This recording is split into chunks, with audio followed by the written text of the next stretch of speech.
लेकिन केवल एक ही अंतर्राष्ट्रीय ऐसा गृह मंत्री है जो तड़ीपार है। किसी और देश में यदि कोई तड़ीपार होता तो वह कभी गृह मंत्री नहीं बनता, लेकिन यह भाजपा की, भारतीय जनता पार्टी की विशेषता है कि जिन जिन के ऊपर वो आरोप लगाते हैं, चाहे वह आसाम के चीफ मिनिस्टर हों कि हम उनको जेल भेजेंगे लेकिन उनको वापस चीफ मिनिस्टर बना देते हैं। अभी हमारे अजीत पवार साहब मर गए, उनके ऊपर उन्होंने कहा कि 70,000 करोड़ का घोटाला है, इनको ईडी से पकड़वाएंगे। 3 दिन के बाद उनको उप मुख्यमंत्री बनाते हैं, डिप्टी सीएम। और डिप्टी सीएम भी कौन सा बनाते हैं? फाइनेंस का, जिस फाइनेंस के 70,000 करोड़ के घोटाले की उन्होंने बात की थी। तो आज माननीय अंतर्राष्ट्रीय तड़ीपार श्री अमित शाह जी आए थे। धर्म की बड़ी बातें करते हैं तो एक धर्म की बात से ही उनके शुरू करता हूं, फिर आज जो उन्होंने बात 2-3 विशेष कही है उसके ऊपर मैं टिप्पणी करूंगा। आज से 2 महीने पहले आप लोग सबों ने देखा होगा कि चैतन्य महाप्रभु के प्रकटोत्सव दिवस पर वो आए थे, और वहां आकर उन्होंने, क्योंकि ये लोग तो सब श्री राम बोलते हैं, सिया राम तो नहीं बोलते, हम भी सिया राम बोलते हैं क्योंकि उनमें आस्था है। वहां आए तो अमित शाह जी ने राजनीति देखी, कैसी महीन राजनीति करते हैं ये लोग। वहां पर आए तो उन्होंने बोला हरे कृष्ण कृष्ण कृष्ण हरे हरे, बात खत्म। जबकि पूरा क्या है? हरे कृष्ण कृष्ण कृष्ण हरे हरे, हरे राम राम राम हरे हरे। तो राम को भूल गए क्योंकि वहां पर कृष्ण थे। यह इनकी मानसिकता है, यह किसी भी हद तक जा सकते हैं। इन्होंने कहा कि ममता बनर्जी बांग्लादेशियों के वोट पर जीतती है। इनको 28%, भारतीय जनता पार्टी को 28% वोट आता है। कई लोग होंगे इसमें देते होंगे वोट, कई लोग होंगे जो तृणमूल को देते होंगे वोट। यानी 28% भारतीय जनता पार्टी को वोट आता है, बाकी 72% तृणमूल को आता है। उनका कहने का यह मतलब है कि यहां पर जितने लोग बैठे हैं जो तृणमूल को वोट करते हैं वो सारे बांग्लादेशी हैं। यह इनकी मानसिकता है, यह इनकी सोच है। यह इनार कुएं में बैठे हुए मेढक हैं। वो मेढक जो एक बार कुएं में, वेल में गिर जाता है तो उसको संसार इतना ही दिखता है, वो उतने ही संसार में फंसे हुए हैं। इसलिए यह बात स्वतः स्पष्ट हो जाती है। इसका उदाहरण एक मैं आपको और देता हूं अपनी बात को स्पष्ट करने के लिए। इनसे प्रश्न पूछा गया कि जो 2000 बंगाल के लोग हैं जो अलग अलग पूरे देश भर में फैले हुए हैं, अपना काम करते हैं। हम काफी बंगाल के लोगों को जानते हैं जो दिल्ली में भी हैं, वहां पर चाहे पत्रकारिता करते हो, व्हाइट कॉलर बिजनेस करते हो, दूसरे काम करते हो, सब ग्रेड के काम करते हो। इन्होंने कहा कि ये 2000 लोग जो मरे, ये ममता बंदोपाध्याय बनर्जी बताना चाहती हैं कि ये बंगाली बोलने वाले ये बंगाली थे, ये बंगाली नहीं थे, ये बांग्लादेशी थे। यानी जो भी व्यक्ति यहां से बाहर जाता है वह बांग्लादेशी बन जाता है। दूसरी बात अमित शाह से यही मैं जानना चाहता हूं कि अमित शाह ये तो बताओ तड़ीपार मास्टर कि अगर यह बांग्लादेशी थे तो तुमने एक भी नाम क्यों नहीं बताया कि तुमने बांग्लादेशी पकड़ा है? तुम महाराष्ट्र गए, तुमने महाराष्ट्र में कहा बांग्लादेशी घुसपैठिए को निकालेंगे, एक घुसपैठिया नहीं मिला। तुम हरियाणा के चुनाव में गए, तुमने कहा घुसपैठिया नहीं निकाला, एक भी पता नहीं लगा। अभी महुआ ने बताया कि किस प्रकार से बंगाल के, माफ कीजिएगा, बिहार में जो चुनाव हुए उसके अंदर घुसपैठिया कहा, तो उनमें से जो अधिकतर थी उनका विवाह बिहार में हुआ था, वो नेपाली लड़कियां थी। मनमोहन सिंह की सरकार थी तो 22,000 घुसपैठिए पकड़े गए थे। आपके 12 साल हो गए हैं, आपका आंकड़ा 2000 से ज्यादा नहीं कर पाया है। कहां है घुसपैठिए? इस विषय का भी तो जवाब आपको हमें देना चाहिए कि कहां गए वो लोग। और ये बार बार करते हैं अपनी सरकारों की कि हमारे सरकारें हैं, हमारी जगह मिलजुल कर सरकारें चलाते हैं, बड़ी अच्छी सरकार चला रहे हैं, इंजन का नाम देते हैं। एक्चुअली इसका नाम होना चाहिए फेल्ड इंजन सरकार, कंप्लीटली फेल्ड, खत्म। मैं 3 बार सांसद रहा दरभंगा से। दरभंगा मतलब होता है गेटवे ऑफ बंगाल, दड़ीबोंगो, बंगाल का गेटवे। हमारे कोकिल कवि विद्यापति जी जिनके गाने यहां गाए जाते हैं, उनका, वो मेरे घर से ही 30 किलोमीटर दरभंगा में रहते हैं। मैं आपको दरभंगा का एक उदाहरण देता हूं। हालांकि 20 साल से ये फेल्ड सरकार, इंजन की सरकारें हैं यहां।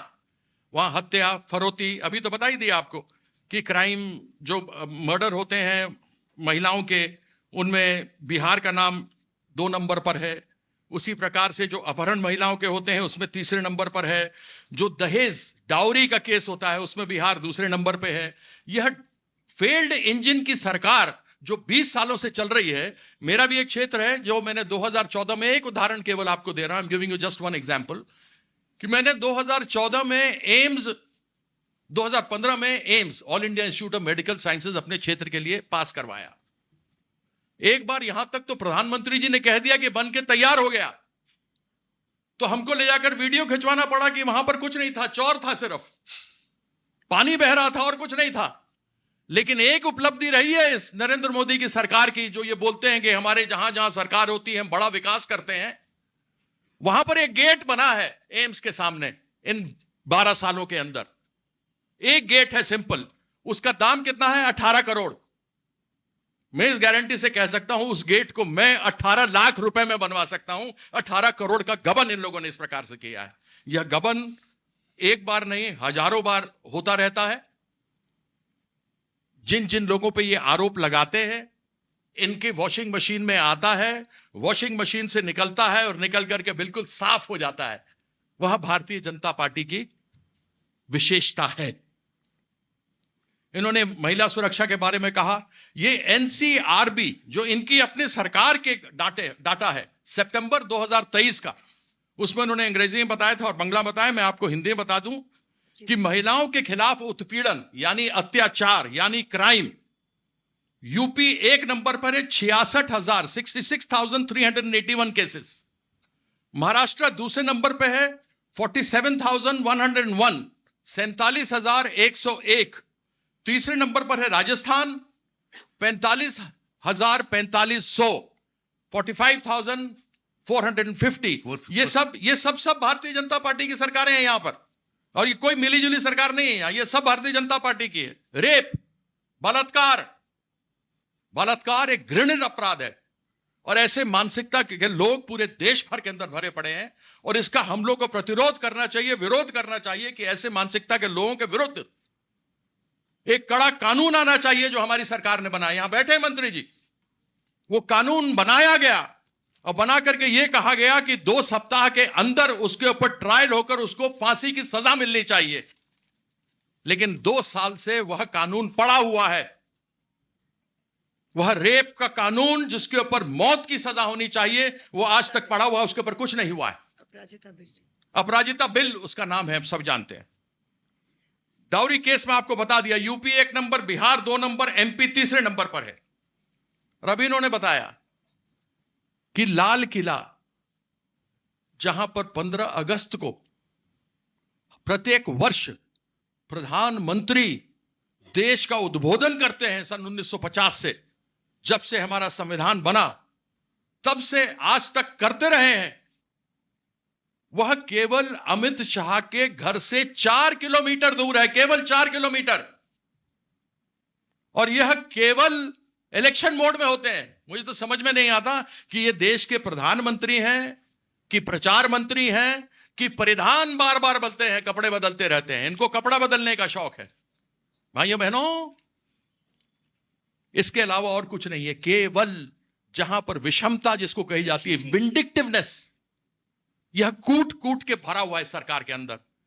आज ममता बनर्जी का जिस प्रकार का कार्य हो रहा है, वो केवल इलेक्शन के समय योजनाएं नहीं देती, लेकिन बच्चे के जन्म से लेके आदमी के मरने तक प्रत्येक के लिए योजनाएं बनी हुई हैं। उसके अंदर बच्चा क्या, बूढ़ा क्या, बड़ा क्या, श्रमिक क्या, लड़की क्या, लड़का क्या, विद्यार्थी क्या, किसान क्या, सबों के लिए 2 लाख करोड़ पिछले 4 वर्षों से इन्होंने हमारा पैसा नहीं दिया है, जिसमें 52,000 करोड़ कह रहे थे कि पैसा नहीं मिलता, लोग बाहर चले जाते हैं। तुम बताओ भाई, नौकरी के लिए यहां से बाहर जाते हैं, तुमने कहा था कि 2 करोड़ नौकरी हर साल देंगे। वह 2 करोड़ नौकरी का क्या हुआ? इस 12 साल में 2 करोड़ दे दी होती तो 24 करोड़ नौकरी हो गई होती। एक परिवार में अगर 5 आदमी है तो 120 crore, 120 crore would have had a livelihood. लेकिन आपने वो नौकरी तो दिया नहीं। और आपको ध्यान होगा जब इन्होंने कहा था कि जब मैं बनूंगा तो मैं काला धन लेकर आऊंगा और सबके बैंक में यूं ही 15-20 लाख रुपए आ जाएंगे, यूं ही आएंगे। आपको ध्यान होगा उस समय हम लोगों ने सब, जितना मेरा स्टाफ था, सबको बोला भाई बैंक अकाउंट खोलो, 15-15 लाख टका आएगा, 15-15 लाख टका आएगा। 15 टका नहीं आया। आया किसी के? आया?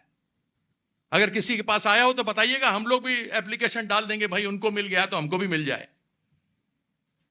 बुलेट ट्रेन चलाएंगे। आज देखिए ट्रेनों के अंदर क्या हाल है। ट्रेन के अंदर जिस प्रकार से लोग, मतलब कि ऐसे जानवर भी नहीं आता, animals also don't live like this, एक दूसरे के ऊपर चढ़े हुए हैं। इन्होंने कहा कि हम तो रेलवे का प्रोजेक्ट आगे बढ़ा नहीं सकते क्योंकि हमको जमीन नहीं मिलता, हमको पश्चिम बंगाल की सरकार जमीन नहीं देती। तो भाई ये ब्रिगेड ग्राउंड में प्रधानमंत्री आए थे ना 14 मार्च को, आए थे कि नहीं आए थे? तो 4 नए रेलवे लाइन का उद्घाटन कहां से किया? अगर तुम्हें जमीन नहीं मिली तो कैसे किया शिलान्यास? किसने दिया तुमको जमीन? तो ऊपर से लेके आया जमीन। खाली झूठ बोलो, झूठ बोलो। जैसे नरेंद्र मोदी जी, आपने सुना होगा सबने, झूठ बोलो, झूठ बोलो, झूठ बोलो, एक बार नहीं बोलो, बार बार बोलो, झूठ बोलो, झूठ बोलो, झूठ बोलो। जैसा गुरु वैसा चेला। वही आज ये करके चला गया आपके सामने। तो मैं इनको अच्छी तरह से जानता हूं। इनके शुरू से टेक्निक रही कि झूठ बोलते रहो, लोग को बरगलाते रहो। एक झूठ को रोज 10 बार रिपीट करो तो लोग उसको सच समझने लग जाएगा। लेकिन एक बात समझ लें, आज आप लोग के माध्यम से श्री अमित शाह जी, कि चाहे वो कुछ भी प्रयास कर ले, लेकिन बंगाल के लोगों को ममता बनर्जी अपने हृदय से अलग नहीं कर सकते, सदैव अपने हृदय में रखते हैं। और एक बार पुनः 250 प्लस सीटों के साथ हम जीतने वाले हैं। इन्होंने हर जगह पुलिस, प्रशासन, सबको बदल डाला। कहा कि और कहीं समस्या नहीं हो रही, बंगाल में क्यों हो रही है? क्योंकि केवल बंगाल में ही 1,20,00,000 लॉजिकल डिस्क्रिपेंसीज दी गई हैं और कहीं किसी जगह नहीं दी गई। अगर बैनर्जी कोई आई से लिखता है, JI, कोई JEE से लिखता है, रॉय है, राय है, दत्ता है, दत्तो है, इस प्रकार से नाम बदलते हैं, लॉजिकल डिस्क्रिपेंसीज हैं। और जो बीजेपी कमीशन ऑफ इंडिया है, मतलब इलेक्शन कमीशन ऑफ इंडिया और बीजेपी कमीशन ऑफ इंडिया तो दोनों एक ही बात है, कोई अलग तो है नहीं। इन लोगों ने एड़ी चोटी का जोर लगा लिया है, लेकिन इनकी दाल नहीं गल रही है। समय समय पर हम लोग लड़ते रहे हैं, खड़े रहे हैं। बंगाल के लोग लड़ते हैं, डरने वाले नहीं हैं।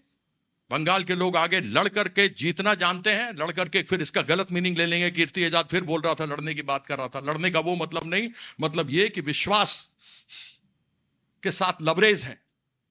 आपके सामने आज इतनी बातें रखी, फिर अवसर मिलेगा तो आपके समक्ष हम आएंगे। लेकिन यह बताना बहुत जरूरी था कि दिल्ली की सरकार की पुलिस, चाहे अरविंद केजरीवाल क्यों न थे, दिल्ली की सरकार की पुलिस और प्रशासन मुख्यमंत्री होने के बावजूद केंद्र सरकार के पास है। यानी अमित शाह दिल्ली का लॉ एंड ऑर्डर आज से नहीं, 2014 से देख रहे हैं। और वहां पर 13,366, 13,366, ये 2023 का आंकड़ा मैं आपको बता रहा हूं, में वहां पर इस प्रकार से अत्याचार हुआ है महिलाओं के साथ। यह मेरा अंत में आपको बता के जा रहा हूं, जिससे कि आप इसको याद रखिएगा।